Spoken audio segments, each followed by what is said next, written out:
everyone. Welcome to Truth in the Barrel, Unfiltered. I'm Amy McGrath.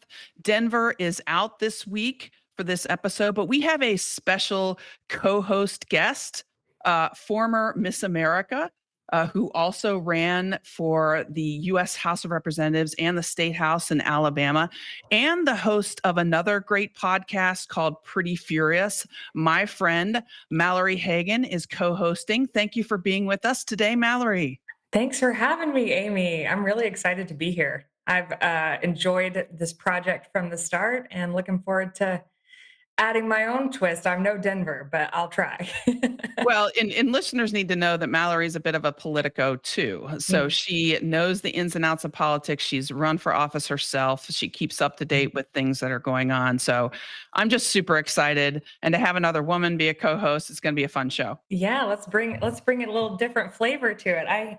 I heard that you're gonna make something for everybody to see based on the Derby. What you got? I am. We are going to make a mint julep because the Kentucky Derby is coming up soon. Before we do that, I want to remind everybody to make sure that you're following us on all of the social media platforms, right? X, Blue Sky. Is it Blue Sky? I don't even know what it is. And Blue Sky, YouTube. Instagram. Thank you. YouTube, you name it. Follow us, send us an appreciative note or review. All that stuff matters for Truth in the Barrel. So, on to our Whiskey Minute. Today, I have this really cool edition of what's called Woodford Reserve. Oh, This is the official bourbon of the 151st Kentucky Derby. It's made in Woodford County, Kentucky, Versailles, Kentucky. And with that bourbon, we are going to make the classic Kentucky Derby drink called the mint julep. And a fun fact about the mint julep, it was a drink that was originally made all the way back in the 1700s. It became the official drink of the Kentucky Derby in the 1930s. And it was originally a drink that was supposed to be consumed in the morning.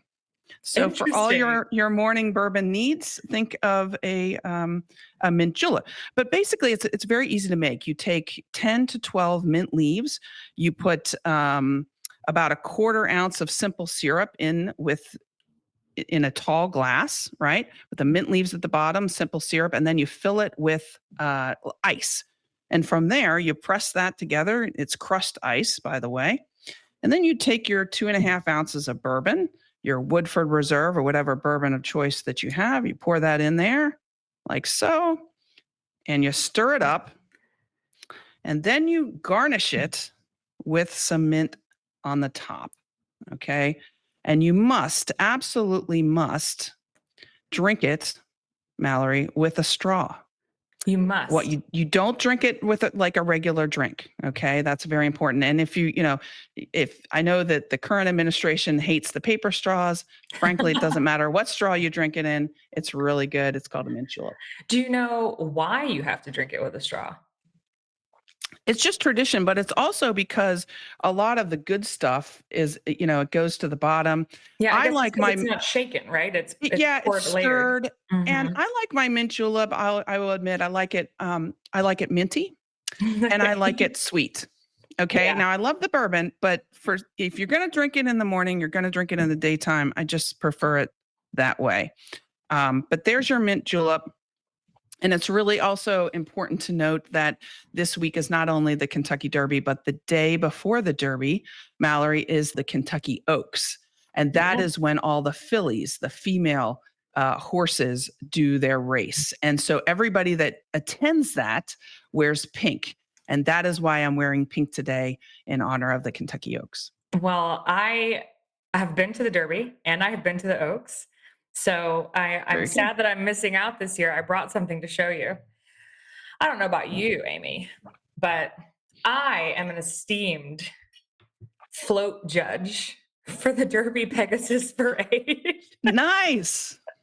And I got this lovely plate to display in my home as a keepsake. So it's been a long time since I've been to the Derby and been to the Oaks, but it's a fun week filled with mint juleps. Not for me, Yeah. but it's a fun week filled with mint juleps. And, for a moment, you can just forget the worries of the world. Forget Yeah. that that everything seems to be crumbling around us. I The hope. pageantry, the bourbon helps with that, Mallory, too. Yeah, that's true. I today I've got coffee, but I put it in a glass specific so I could cheers with you. Well, we'll be doing that all throughout this episode here. Mm-hmm. Very good. All right. I just for a moment you were giving me Rachel Ray. You were like, and you pour this. I never thought I would be doing that. But honestly, during the campaign, I did one of these Instagram lives with a chef down in, I did two. I did one in Versailles in Woodford County, actually. And I did another one down in Paducah with a chef. And it was amazing. It got a ton of hits. And I learned how to bake, I think it was biscuits or something like that. It was really fun. Anyway. Run for office and you can do fun things like that. Random things, but fun. Yes, very random. All right, so here we are. 100 days of Trump 2.0. So before we talk about the utter shit show of the first 100 days of Donald Trump's second term, I wanted to just briefly tell our listeners why we even care about the 100-day mark. It really started under FDR. When Franklin Roosevelt became president, we were in the throes of the Great Depression. And we were coming off of the presidency of Herbert Hoover, whose policies were complete and utter disasters, failures for our country. And there was this sort of desire to quickly turn things around. And so FDR instituted or ushered through 15 different pieces of legislation in the first 100 days. A lot of the New Deal was done in that first 100 days. And, there were some tangible effects of these new pieces of legislation, but for the most part, it was kind of a psychological win for the country. And so from that point on, we've always looked at the first 100 days as kind of a metric for what's going on.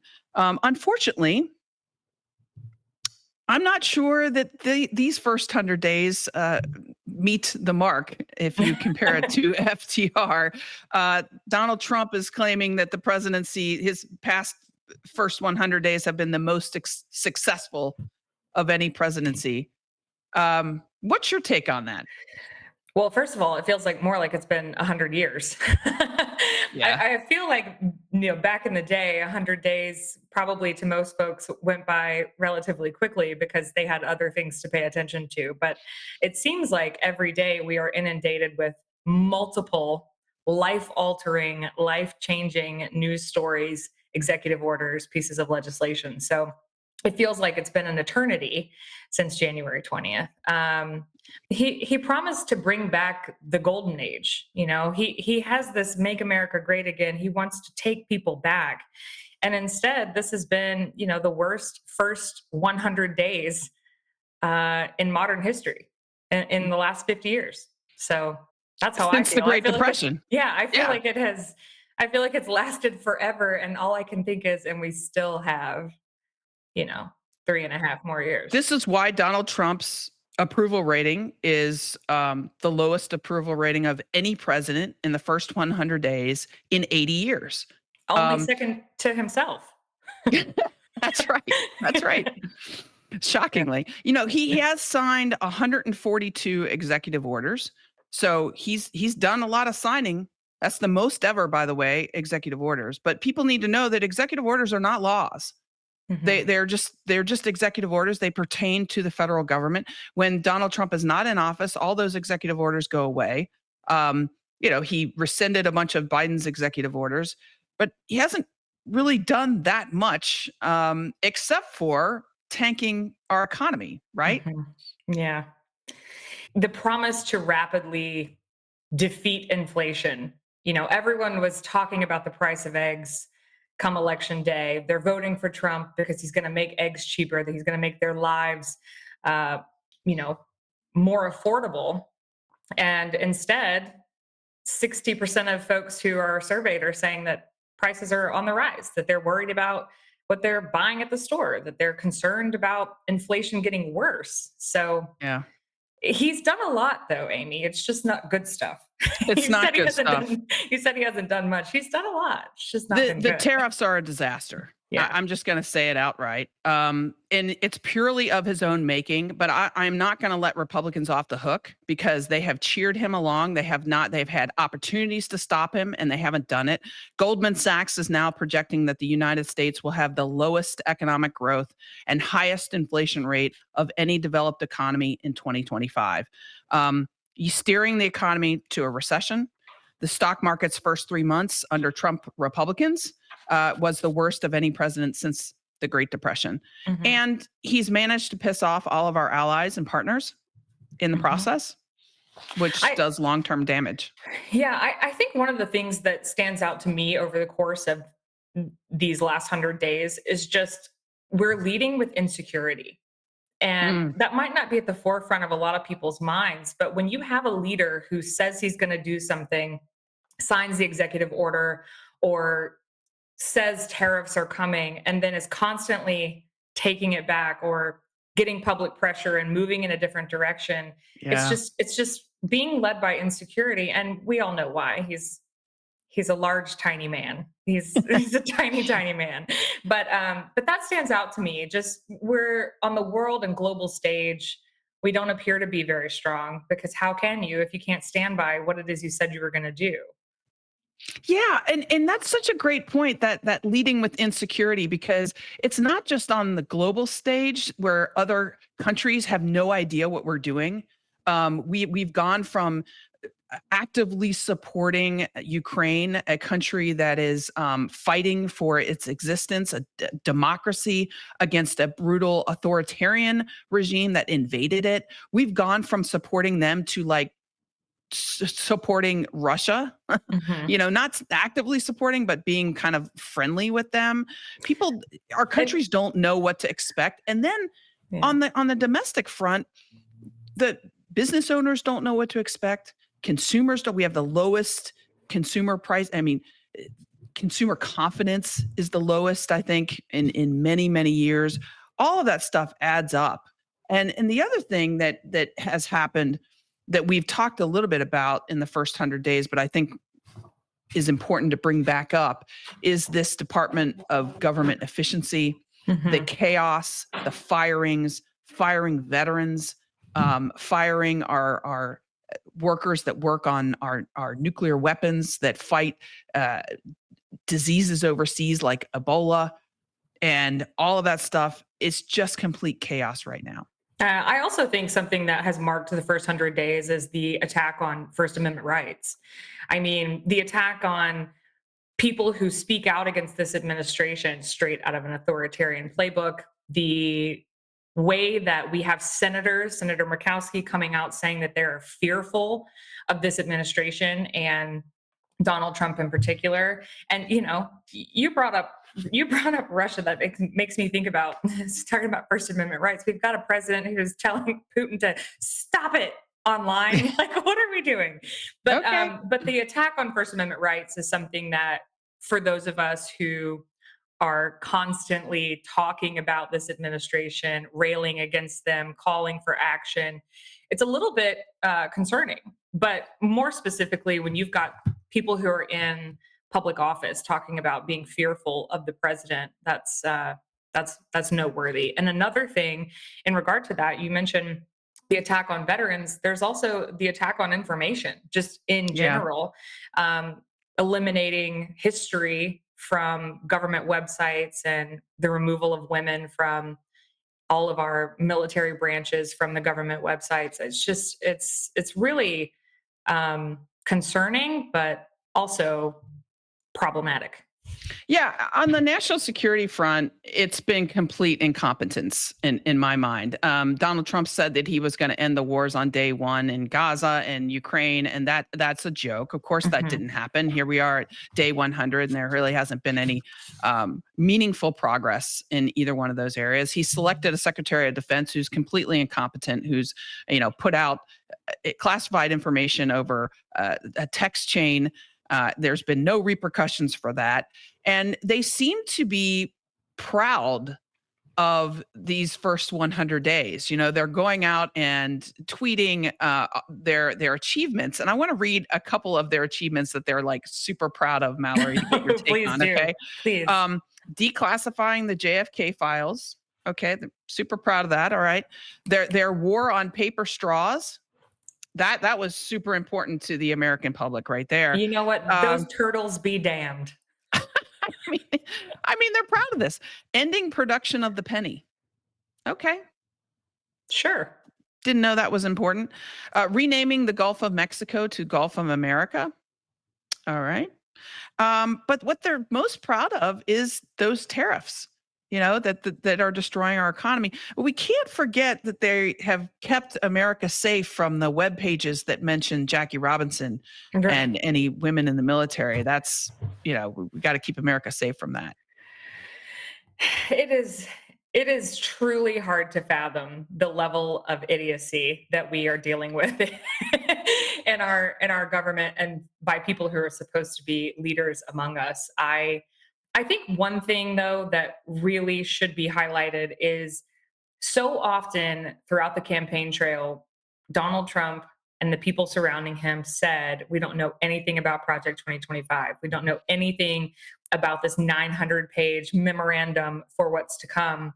And even though Democratic leaders, Kamala Harris, were shouting it from the rooftops, they claimed they knew nothing about it. And I just want to talk about the fact that half of these executive orders were outlined in Project 2025. So in 100 days, Yeah. half of the executive orders that he has signed are directly from that playbook. So it is concerning to see what might be next as far as that Yeah. playbook goes. Yeah. Yeah, we sort of knew this was coming with the executive orders, but Mhm. the Republicans and Donald Trump have actually only signed 5 bills into law, and 4 of them were just funding bills. Mhm. You're actually funding Biden's old budget, because they're stopgap funding bills. So 4 of them, take those aside, and there've only been one bill that they've actually signed, which is the Lake and Riley Act. Hmm. We could have another segment on the Lake and Riley Act, but bottom line is it really doesn't do anything to make Americans safer at all, as we already detain and deport immigrants who commit serious crimes. So they really Yeah. haven't done anything in law right now. It's all been executive order, but it's been extremely destructive, especially on the tariff front. Yeah. Well, and there's something to be said though for how productive can our country be? How secure can our country be if over half of the country is living essentially in fear, right? Every day they're worried about what's going to come next, how they're going to pay for the next thing. When we've got Doge cutting government workers, people concerned about their jobs, um, we've got friends and family in the military worried about what's coming next, worried about reorganization coming down from Pete Hegseth. There's so many things that are unsettling to the everyday American that are happening that really have a long-term effect and a long-term cost. And we didn't even get into the defunding of things like healthcare, the defunding of research, which will Right. have Long term. generations of impact. Yeah. So there's just so much uncertainty, and that uncertainty leads people to not be able to function as they normally should or could on a daily basis. And that in and of itself is a loss of productivity and a loss to our economy on a regular basis. Yeah, I think, there's no doubt that the first 100 days of the Trump presidency, with Republicans, by the way, in charge of the House of Representatives and the US Senate, has been a complete and utter disaster for the Mhm. country. But something that gets asked of me a lot is, what should Democratic leaders be doing right now? And has the Democratic Party been effective in responding to what Trump is doing? So I really want to get your take on that, because there's a lot of people out there who, they're very critical of Democratic leaders, as if Democratic leaders are going to be able to stop this somehow. What are your thoughts? Well, I think you're exactly right. First of all, the criticism of Democrats can only go so far. What are they going to do? And this conversation tends to happen among Democrats, right? We're all very angry, and there's always a lot of infighting within the party. And I just want to say on the record that I think that's actually the result of something that's good. and that is that Democrats cast a wide net. We are the party of inclusion, bringing people in. We've got people of all different races and backgrounds and ethnicities and nationalities. And because of that, there are so many points of view, so many people focused on what should be the solution. So, although it tends to be fragmented, I think it's actually the result of something positive, which is that we have diversity in our party. But what I think is, first of all, I wish people would focus more on the fact that we have Republicans who, not 2 years ago, 4 years ago, were talking about Donald Trump being the worst. JD Vance. JD Vance was on a media tour, before he was the vice presidential nominee, talking about how Donald Trump was the worst thing that could ever happen to the United States of America. And now here he is. So we don't hold Republicans' feet to the fire or hold them to the same account that we do Democrats. But as far as what could Democrats be doing, I hate to sound ageist, but we are living in 2025, and we don't have leadership in the Democratic Party that reflects that, if you ask me. I always think that there's room for experience and wisdom and knowledge that should never be lost on us. But I do think that there's room for the Schumers of the world to sort of pass the torch, step aside, and allow emerging leaders to really flourish in that space. The Jasmine Crockett's, the AOCs, and anybody else who's willing and able and aspires to take in a position of leadership. The inability to work together on messaging and come up with tactics and strategy that they all agree on and can move forward with is, I think, really hindering us right now. Yeah, it's hard to do. I mean, the fact is that Democrats don't have power right now. So there's not a clear leader.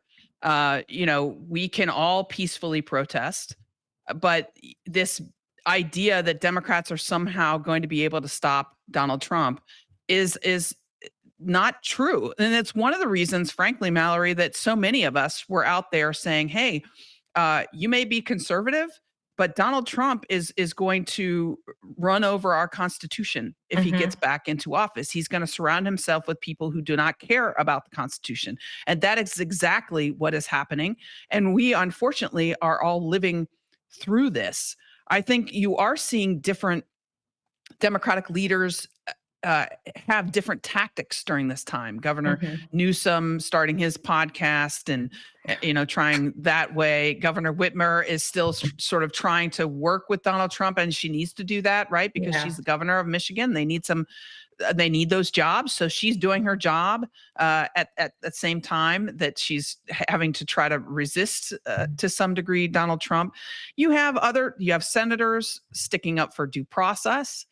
Going to foreign countries to do that. I just think there's no perfect right way at the moment. And so that is frustrating for a lot of people.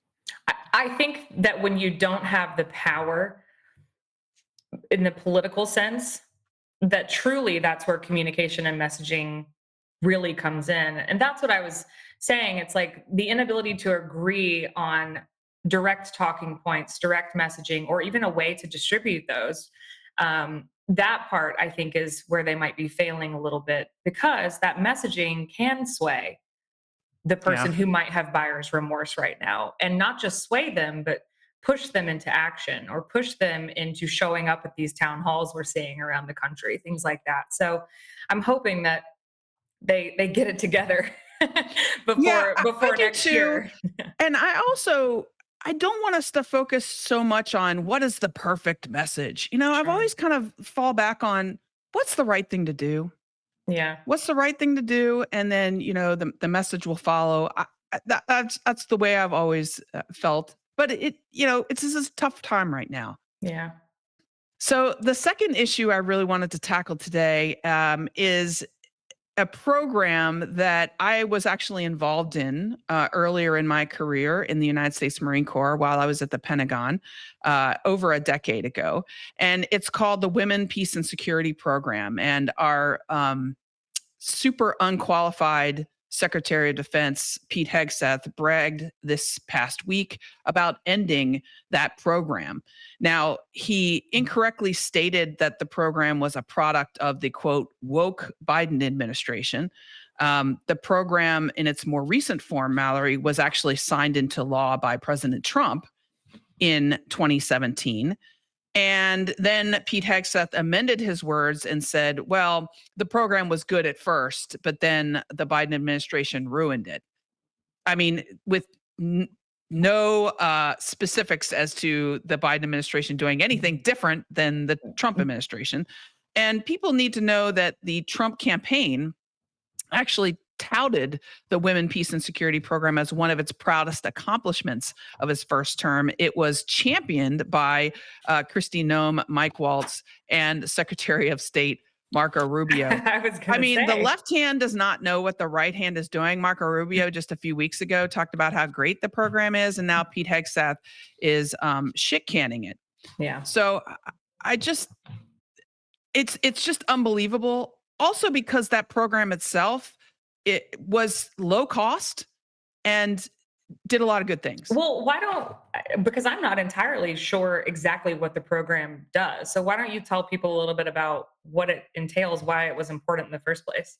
Yeah. So Mallory, if you were given a data point that showed you that you could have longer lasting peace treaties, negotiations that would end in conflicts, or conflicts would end in a more just way. And that data point was given to you, and it was something that happens 30% of the time. If you do this one thing, you get more lasting peace. You would do it, right? Mm-hmm. I mean, if it was pretty easy to do. You know what that one thing is? It's very simple. It's have more women at the negotiating table and involved in the negotiations for these peace treaties and things that happen to end conflicts around the world.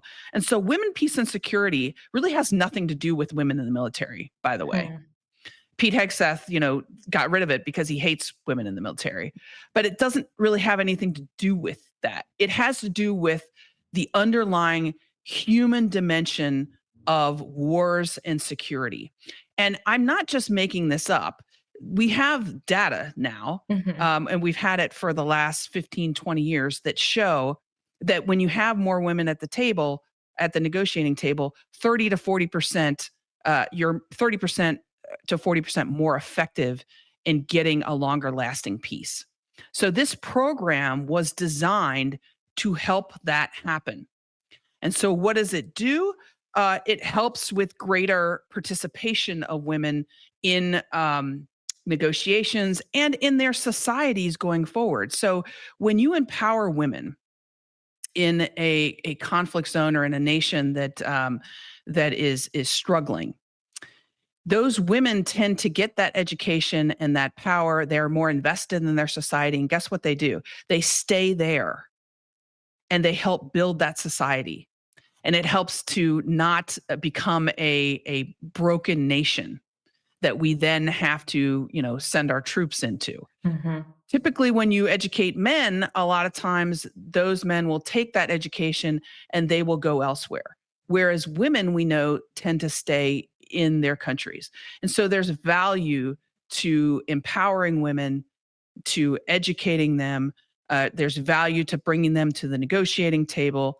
And also, if women are involved in the conflict itself, we're talking about winning wars here.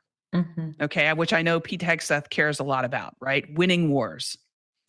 If you bring in all of that country's people into your side, not just 50%, not just 49%, but you bring in 100% of the people and society of that country, then you are more likely to, succeed.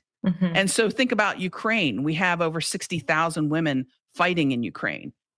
Imagine if those women weren't fighting. if you just said, well, we're not going to invest in those women. They have to. And that's going to make them more effective. So that's another piece of this. So when he says that the troops hate this program or people don't like it, riddle me this. How many people are usually sitting at those negotiation tables? Who is typically doing the negotiating? Is it, Yeah.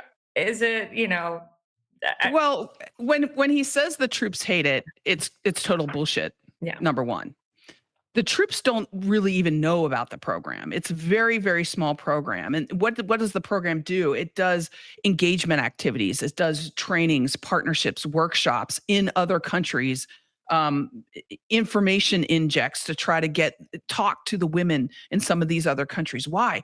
They're 50% of the population, Mallory. Why would you not want to engage them? Well, they don't want to engage us here. So, Right. And we know that engaging them and empowering them creates lasting peace and makes conflicts go away. I mean, more quickly. And so Pete Hegseth is just dumb. He has a very immature understanding of real human security. And so when you don't engage women, you're basically you're allowing our adversaries to go into that space. when you consider that Walls and Rubio were instrumental in putting this program together, getting it off the ground, what do you think is happening there? How do you have these two people in Hegseth's circle allow? I I don't want to I use the think word that allowing, but letting this transpire. Yeah, Mallory, the left hand doesn't know what the right hand's doing. And I know, that's but why that's this also national like you're crapping on the work that I just did for however many years to get this going. my belief is that Marco Rubio could care less.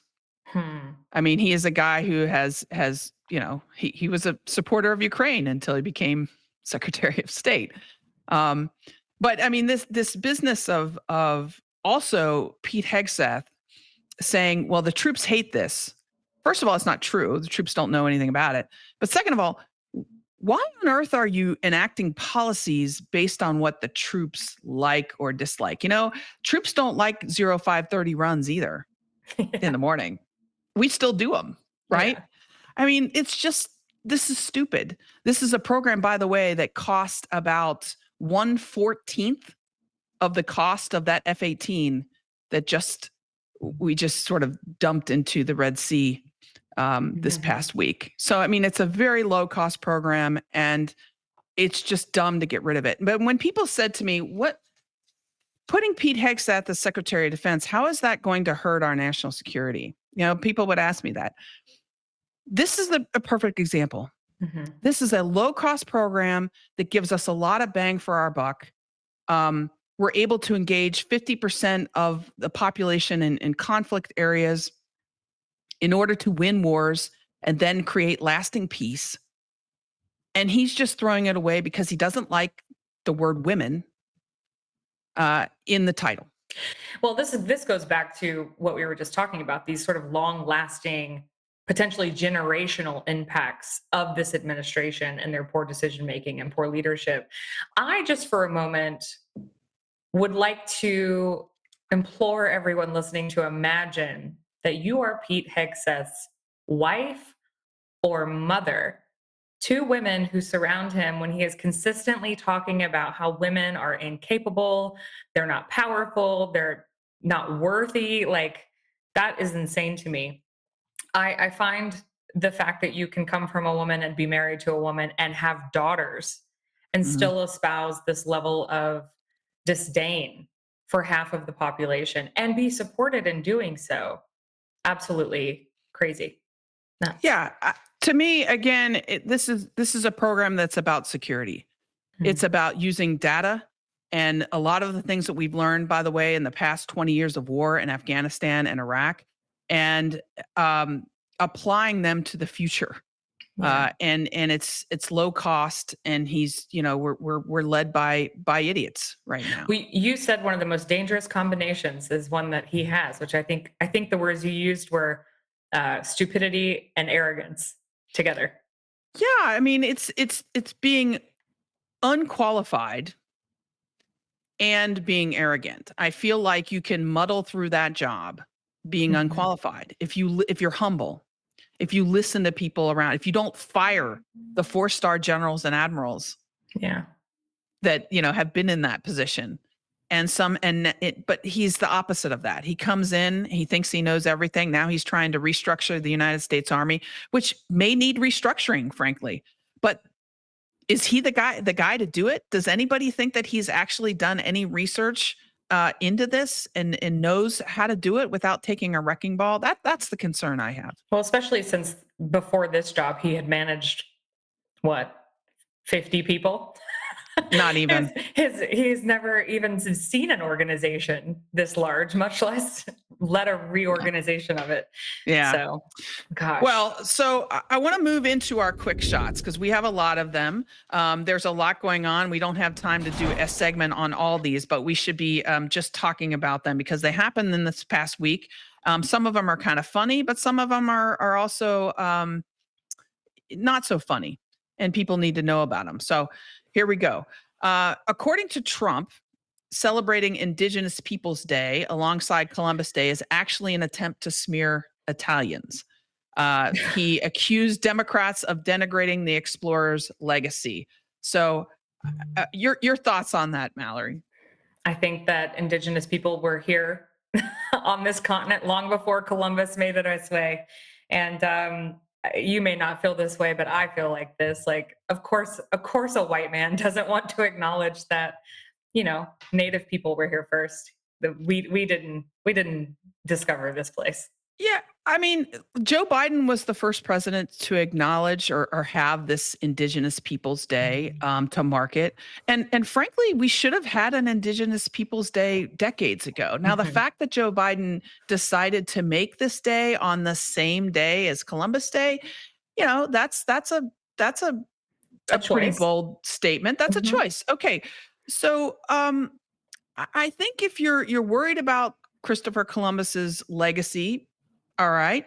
But we also need to acknowledge that his discovery of the New World at the time also brought about many decades, centuries, actually, of oppression, of forced assimilation, enslavement of the indigenous people who were here. And I think that's an important thing. And it's not, you can call me woke. I don't care what you call me, but we should woke be acknowledging just means that. Aware. I hope more people recognize that's that. Right. It's now, the old saying, when you know better, you do better. I've That's always really felt all like, that means.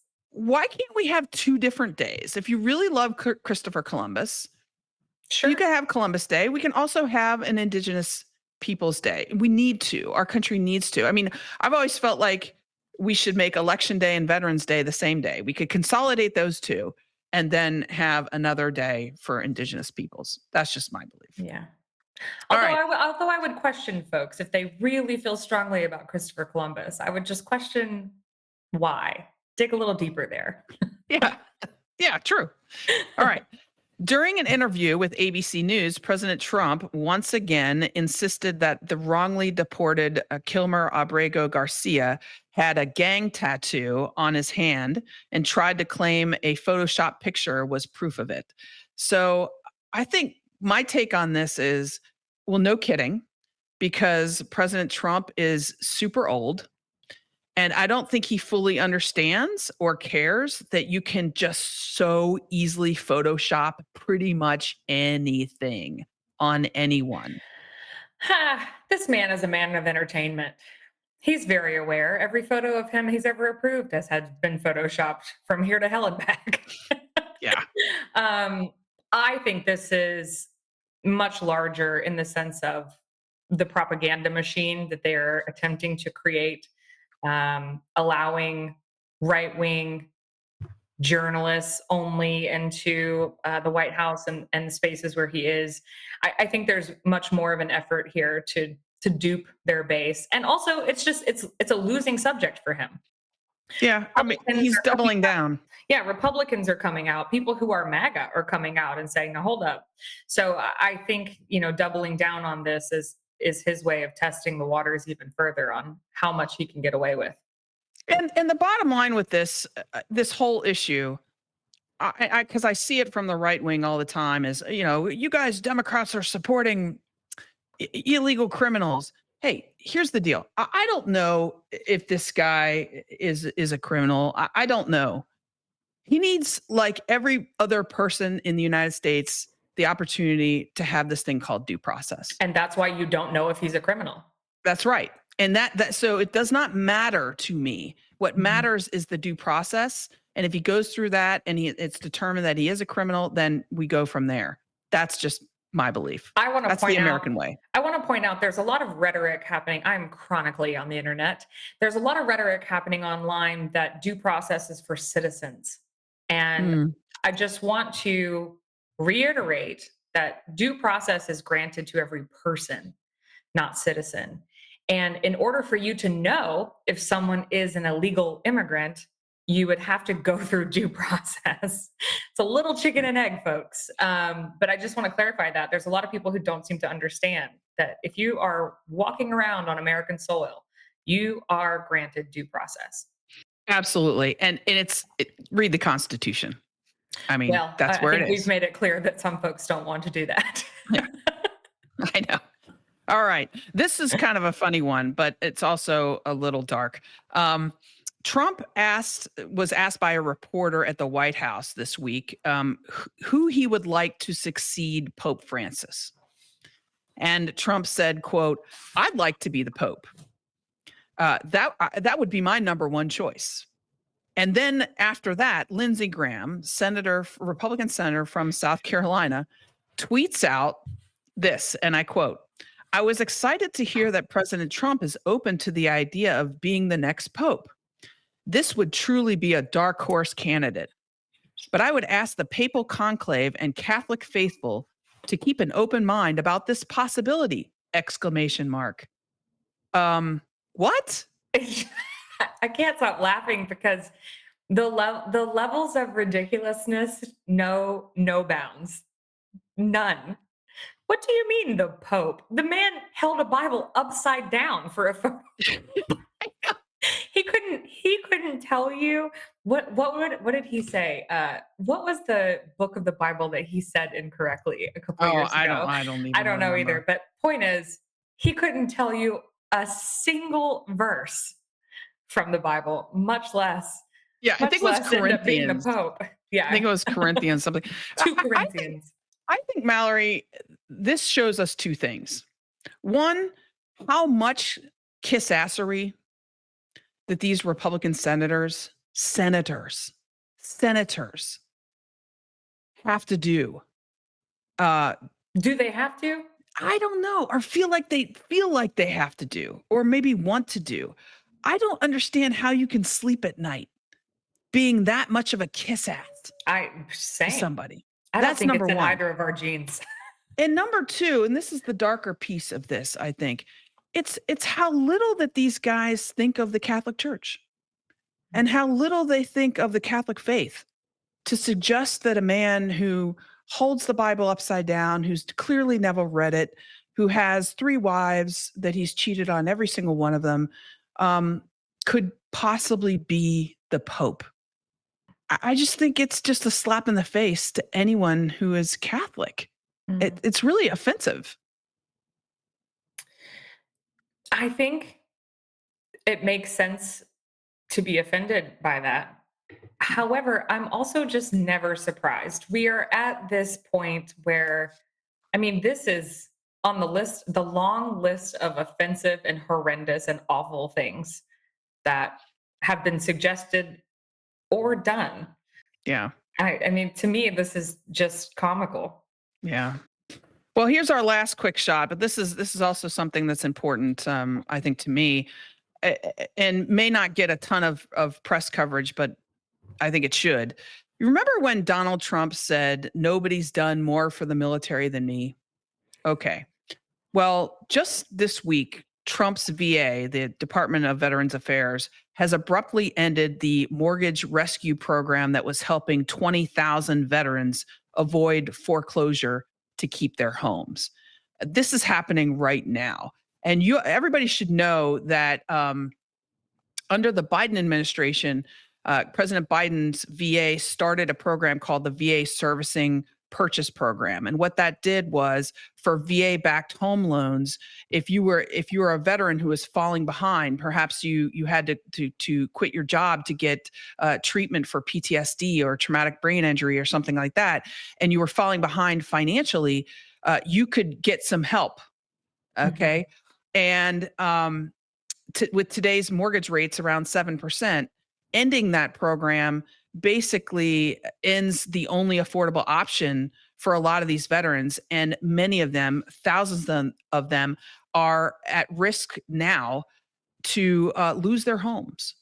And so I feel like this is a big deal. We don't, in my mind, we don't give a ton to veterans in this country.